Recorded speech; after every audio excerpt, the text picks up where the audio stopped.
miratimin në shqyrtim të parë i projekt ligjit për byron shtetërore për verifikimin dhe konfiskimin e pasurisë së pajustifikueshme, padyshim që përbën një lajm shumë të mirë për vendin tonë dhe drejtësinë.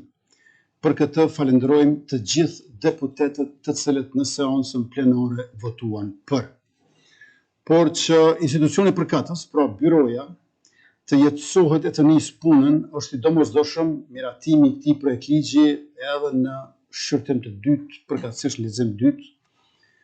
E dim që emri i ligjit ka trazuar shumë kë, prandaj kundërshtimet kanë qenë të mëdha, madje edhe të mbështjellura si ankesa në gjykatën kushtetuese.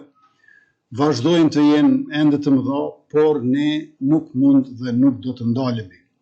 Do të jetësojmë këtë zotim, byroja do të bëhet sepse me të përfundimisht merr fund ajo parolla që kur nuk do duhet na përsëritej në të ardhmen, rroga e vogël, fitimi i madh.